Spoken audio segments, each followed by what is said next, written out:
Hello everyone and welcome to my channel. My name is Jacopo Lazzaretti and in this video we're going to talk about some musical and technical aspects of the piece Vals by Bartolomé Calatayud from his Cuatro Piezas Fáciles para Guitarra.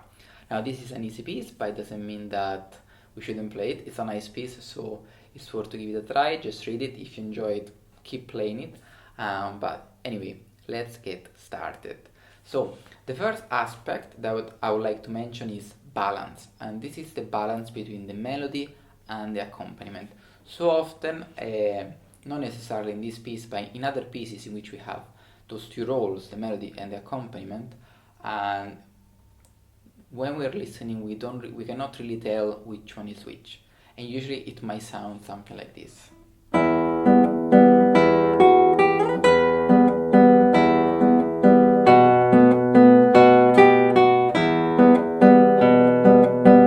So what am I doing? At the moment I'm playing with the same dynamics, the melody and the accompaniment. So first of all, even just in order to understand which one is which, I would just play them separately and with the kind of appropriate dynamics. Usually the accompaniment is there to serve and then enhance the melody. So just to train my fingers, I will play the accompaniment a bit quieter.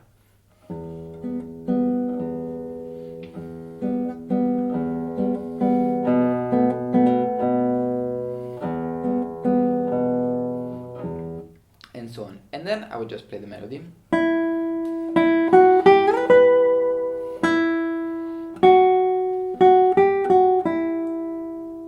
And then putting it all together, I would just to get the hang of it, especially for the right hand, I would just focus on the first bar. So very slowly, I'm going to do.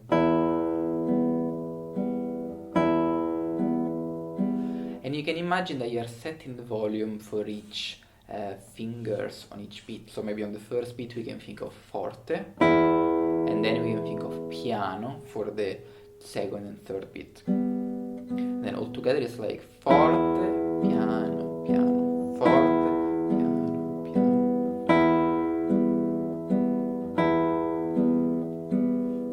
And so on. So try to go over the piece and see if you can tell which one is the melody and which is the accompaniment, and practice them accordingly. Now, the reason why we need to differentiate the melody from the accompaniment is because we want to make it easy for the listener to follow us. So if we can just separate the two, and then it's easier and it's also a nicer experience. Now, some of you may argue, yeah, but I want to play the accompaniment louder. You can try, see how it goes. Try the accompaniment louder and the melody quieter, and see how it is.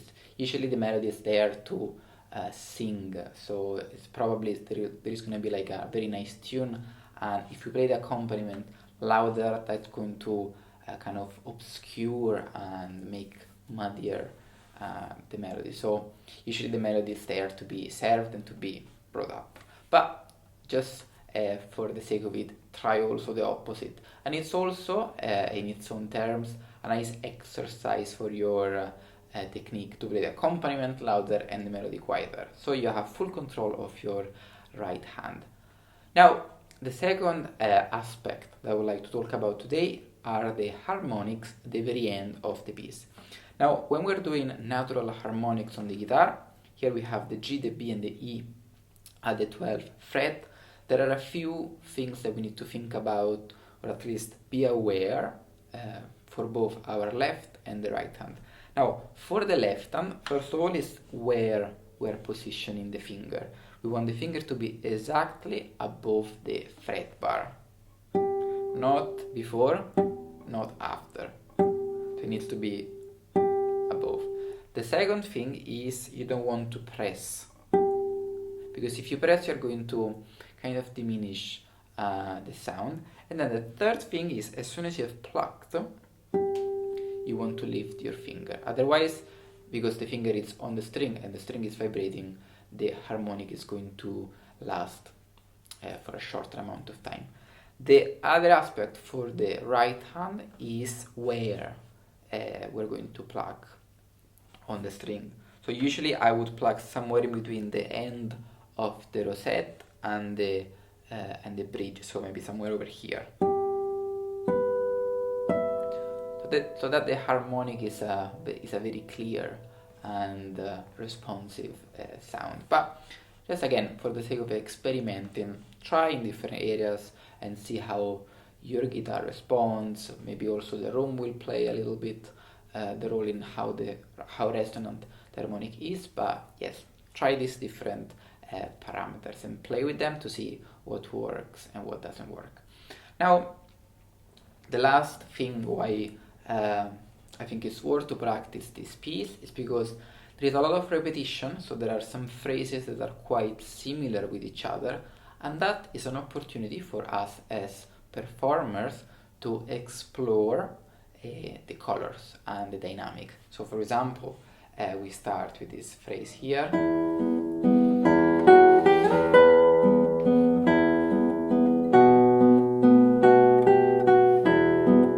And then maybe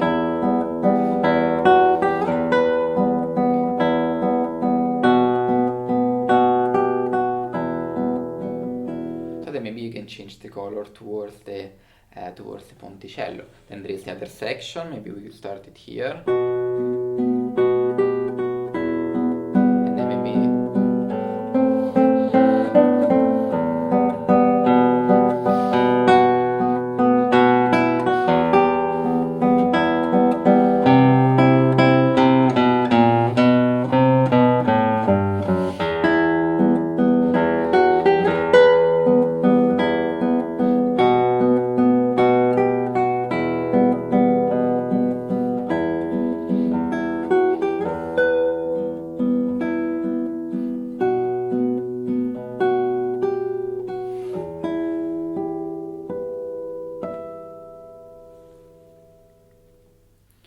so as well as dynamics that you can in a way practice and explore according to how the harmony changes, you can also explore colors. I wouldn't, so first of all, yes, you can get comfortable applying in one area, but then just again, we're thinking about how the listener is going to perceive our performance, just to make it really interesting for them and also for us, so we can have fun and be curious about the sounds that come out of our instrument. I would really invite you to try different color zones. So yes, you could start here, but you could even start here.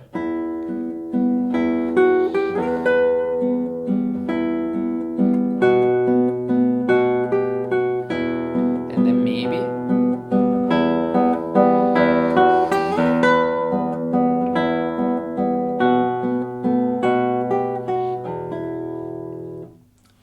have fun. The important thing is to make the whole experience of performance enjoyable for you and for the listeners. So think about those three aspects if and when you're practicing this piece or even on other pieces. Just as a recap, the first one was balance, then we had harmonics, which are a very idiomatic element of the guitar, and that's probably why Bartolomé wrote it in the piece. And then the other thing is from a musical point of view, the dynamics and the color, so how they interact with each other and also how they interact in relation to the harmony of the piece. Now, if you've enjoyed this video, please like and subscribe to the channel. That will help a lot, and thank you if you do it. Again, thank you for watching, and I'm looking forward to seeing you at the next video. Bye.